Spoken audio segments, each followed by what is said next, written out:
Hello friends, my name is Ritesh and I welcome you all to this session of Decoded। आज हम एक interesting report पढ़ने वाले हैं जो लास्ट वीक आई। रिपोर्ट का नाम है डेमोक्रेसी रिपोर्ट 2022। जैसा नाम से पता चलता है ये दुनिया में डेमोक्रेसी के हालातों के बारे में बताता है और इस तरह की कुछ रिपोर्ट्स हमने पहले भी पढ़ी है। ठीक है, एक ग्लोबल डेमोक्रेसी रिपोर्ट शायद आपको याद होगी।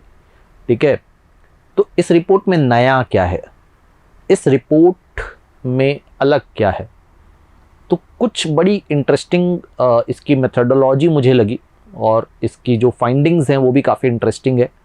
और ऐसा क्लेम किया जाता है कि इस रिपोर्ट में सबसे ज़्यादा डेटा पॉइंट्स लिए गए हैं। तो ये जो रिपोर्ट है वो एक बहुत ब्रॉड बेस्ड डेटा के ऊपर बनाई गई है। तो कुछ बड़ी इंटरेस्टिंग इससे आप इम्प्लीकेशंस डिराइव कर सकते हो and that is why I think मुझे लगा कि ये रिपोर्ट आप लोगों के साथ शेयर की जा सकती है। कुछ थोड़ी बहुत इम्पोर्टेंस भी इसके साथ अटैच्ड है, तो वो एक पूरा कंप्लीट पैकेज है जिसके ऊपर हम बात कर सकते हैं। देखो, ये रिपोर्ट किसने बनाई है? ये रिपोर्ट बनाई है वीडैम इंस्टीट्यूट जो कि स्वीडन यूनिवर्सिटी ऑफ गोथेनबर्ग में है। और ये रिपोर्ट क्या कहता है कि 1989 के लेवल पे हम पहुंच चुके हैं डेमोक्रेसी के मामले में। यानी 1989 के बाद से हमने जो भी डेमोक्रेटिक गेन्स हासिल किए थे वो सब इरोड हो चुके हैं। So the level of democracy enjoyed by the average global citizen in 2021 is down to 1989 levels. यानी 2021 में व्यक्ति जो डेमोक्रेसी इंजॉय कर रहा है उतनी ही डेमोक्रेसी इंजॉय कर रहा है जो कि एक 1989 का सिटीजन इंजॉय कर रहा था। उसके बाद कितना, तकरीबन 32 ईयर्स में हम जो प्रोग्रेस कर सकते थे अनफॉर्चुनेटली वो हमने इरोड कर दी है।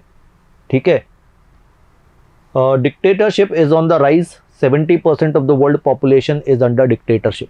तो देखो, ब्रॉडली इस तरह की जो भी रिपोर्ट्स पिछले कुछ टाइम से आ रही है उसमें एक ट्रेंड ये हमें देखने को मिल रहा है कि डेमोक्रेसी जो है वो डिक्लाइन हो रही है और जो ऑटोक्रेसी है या डिक्टेटरशिप है ये ग्रेजुअली जो है वो इंक्रीज़ हो रही है। ये भी यही कहती है कुछ और नंबर्स के साथ कि ये कहती है कि 70% ऑफ द वर्ल्ड पॉपुलेशन जो है वो अंडर डिक्टेटरशिप आ रही है, 5.4 बिलियन पीपल।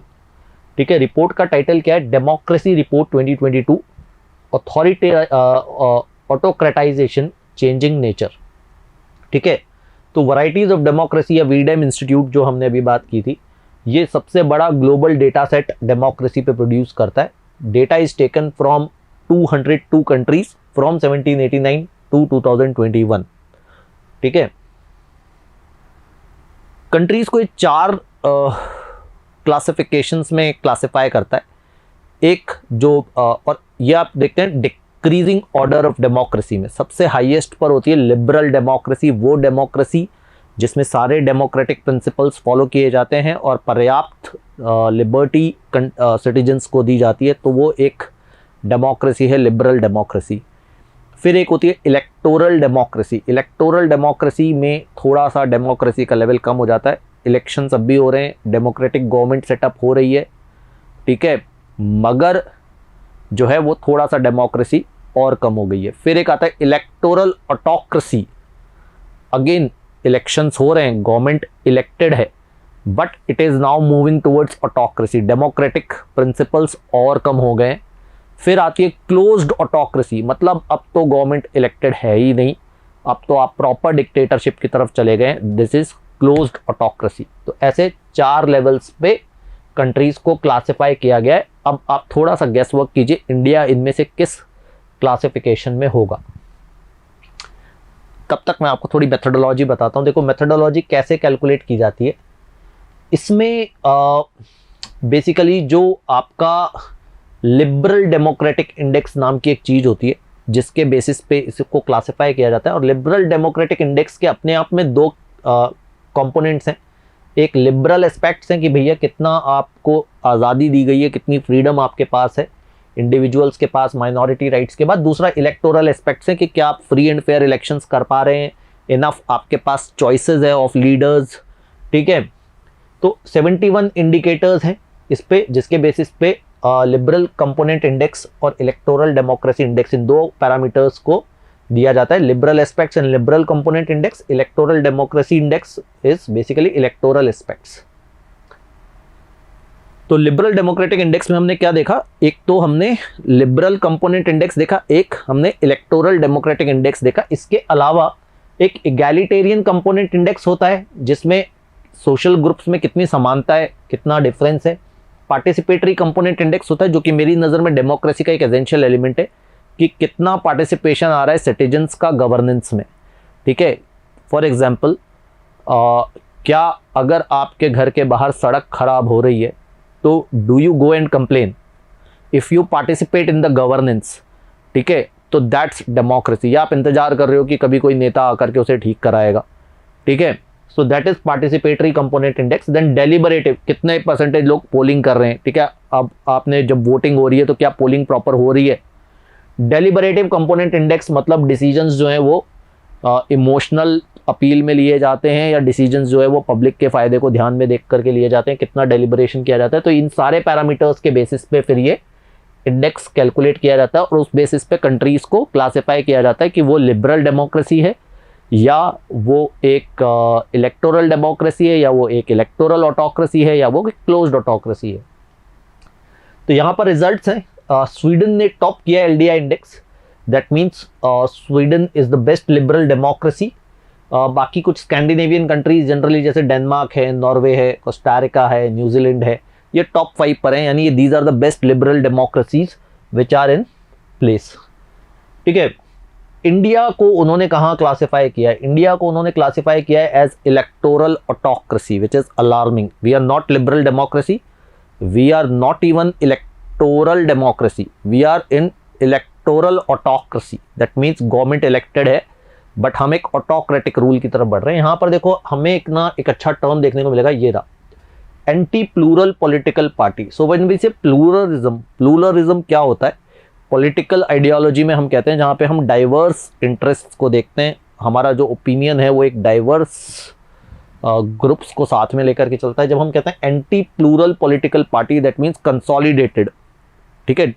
जब हम कहते हैं प्लूरलिज्म, दैट इज डिसेंट्रलाइज्ड, जो रूल है उसको हमने अलग अलग एरियाज में बांट दिया, जो पावर है वो एक आदमी के हाथ में नहीं है, कंसोलिडेटेड नहीं है। जब हम कहते हैं एंटी प्लूरलिस्ट तो मतलब कहते हैं हम कंसोलिडेटेड पावर, सेंट्रलाइज्ड रूल। तो India is a part of a broader global trend of a centralised rule ड्रिविंग A countries autocratisation. हमारा रैंक क्या है? 93rd, और हम बॉटम 50% ऑफ द कंट्रीज में आते हैं, ठीक है। हम टॉप 10 ऑटोक्रेटाइजर्स है, ठीक है, इन द वर्ल्ड। हमारी रैंक ज़्यादातर नेबरिंग कंट्रीज से ख़राब है। श्रीलंका की रैंक हमसे बेटर है, नेपाल और भूटान की रैंक भी हमसे बेटर है। ओनली पाकिस्तान एक ऐसी कंट्री है जिनसे हमारी जो रैंक है वो थोड़ी ऊपर है, ठीक है। तो ग्लोबली क्या हालात हैं? ऑटोक्रेटाइजेशन बहुत तेज़ी से आगे बढ़ रहा है, यानी वो कंट्रीज डेमोक्रेसी से ग्रेजुअली ऑटोक्रेसी की तरफ बढ़ रही हैं, ठीक है। पिछले साल में ऑन एन एवरेज पिछले सालों में 1.2 कूप्स पर ईयर हुआ करता था, जो बढ़ के पिछले साल 6 कूप्स हो गया। 6 जगह मिलिट्री ने कूप किया, जिसमें से 4 नई ऑटोक्रेसीज बनी, शैड, गिनिया, माली और म्यांमार। ईयू में भी अपना वेव ऑफ ऑटोक्रेटाइजेशन चल रहा है। 20% ऑफ द मेंबर्स जो हैं वो ऑटोक्रेसी की तरफ बढ़ रहे हैं।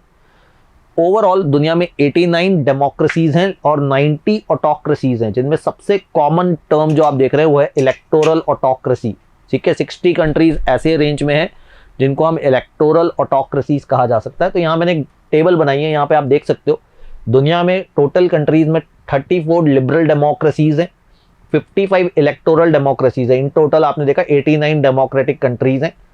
इलेक्टोरल ऑटोक्रेसी में 60 कंट्रीज हैं, क्लोज्ड ऑटोक्रेसी में 30 कंट्रीज है, यानी इन टोटल मिलाकर के 90 कंट्रीज ऐसी हैं जो बेसिकली ऑटोक्रेटी लेवल पर आती हैं। अब ये ऑटोक्रेसी हो क्यों रही है या क्या उसके मेजर रीजंस है? तो इन्होंने कहा है कि one of the major contributors is toxic polarisation. और टॉक्सिक पोलराइजेशन का मतलब क्या है? देखो, पोलराइजेशन का मतलब जिसे हम हिंदी में ध्रुवीकरण कहते हैं, ठीक है। अभी आज मैं पढ़ रहा था कि राजस्थान के जो चीफ मिनिस्टर हैं अशोक गहलोत साहब, उन्होंने भी इस टर्म के ऊपर इशारा किया, ध्रुवीकरण या पोलराइजेशन। इसका मतलब क्या होता है? जब बेसिकली आप सोसाइटी को इस कदर डिवाइड कर दो कि एक एस्पेक्ट दूसरे एस्पेक्ट के आर्ग्यूमेंट्स को सुनने को ही तैयार ना हो, ठीक है, उसे दूसरे आर्ग्यूमेंट की कोई रिस्पेक्ट ही ना रहे, तो उसे हम कहते हैं polarise society. Polarisation has been defined as a phenomenon that erodes the respect of counter argument and associated aspects of deliberative component of democracy. अब पोलराइज आप किसी को अलोंग रिलीजियस लाइंस कर सकते हो, जैसे जो हिंदुत्व वाला कॉन्सेप्ट है आप वो कर सकते हो। You can polarise on the basis of loyalty to leaders, ठीक है। There are various ways of polarising people, ठीक है। You can polarise people based on a certain ideology, you know, a blatant nationalism. तो there are various lines on which people can be separated. तो 40 countries में एक dominating trend देखा गया है, जिनकी वजह से जो है आप ये ऑटोक्रेटाइजेशन की तरफ दुनिया बढ़ रही है। अब पोलराइजेशन होता कैसे है? What are the tools use to polarise societies? Misinformation, आप लोगों को गलत इन्फॉर्मेशन देते रहो। वो एक कहावत है ना कि 100 बार झूठ बोलो तो कभी ना कभी सच बनता है। तो आप लोगों को इतना मिस रिप्रेजेंटेशन दो, इतनी मिस इन्फॉर्मेशन दो कि gradually people start believing in that particular thing. Repression of civil society and censorship of media. देखो मीडिया को कंट्रोल करो, बिकॉज मीडिया वो चश्मा है जिसके थ्रू दुनिया you know your citizens look at the world.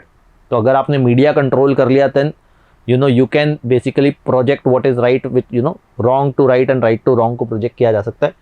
Rise of political hate speeches, ये एक और तरीका है पोलराइज करने का, you know, to play with the sentiments of the people. पिछले कुछ समय में आपने इन तीनों चीज़ों को होते हुए देखा है। आपने सिविल सोसाइटी ग्रुप्स या एनजीओज को कंट्रोल होते हुए देखा है, आपने मीडिया सेंसरशिप देखी है, आपने हेट स्पीचेस भी देखी है और आपने मिस इन्फॉर्मेशन भी देखी है, ठीक है। These are the tools which are use to polarise the public opinion so strongly that people don't want to listen to the other side or see the other side और see the fallacies। जब आपकी loyalty इतनी हो जाए कि आप किसी व्यक्ति के बारे में बुरा सुनना ही ना चाहें या किसी व्यक्ति के बारे में बुरा सोचना ही ना चाहें, तो then it becomes a problem and that's what happening in all these autocracies। तो ये जो रिपोर्ट है ये एक बड़ा एक इंटरेस्टिंग टेक अवे है कि where the world is heading to, ठीक है। somewhere we feel that you know we all you know एक जनरल सेंटिमेंट होता है कि ठीक है we all need a strong knight in the shining armor kind of a guy, ठीक है। but when the power is concentrated, ठीक है, you know, एक हेल्दी डेमोक्रेसी कौन सी कही गई है? जहाँ पे जनता के पास पर्याप्त ऑप्शंस हैं कि if one person is not functioning properly you can choose another, you can withdraw the power given to your representative and you can hand it over to the another representative who is more competent, ठीक है। If you don't have those kind of options, then there is a serious problem with the democratic setup, and that's what the world is heading towards. It seems from this report. ठीक है guys, I think this is what I needed to convey from this report. I hope आप लोगों को interesting लगी होगी and you would have gained more clarity around this. अगले हफ्ते एक और टॉपिक के साथ फिर मिलेंगे. Till then, take care, goodbye and keep reading.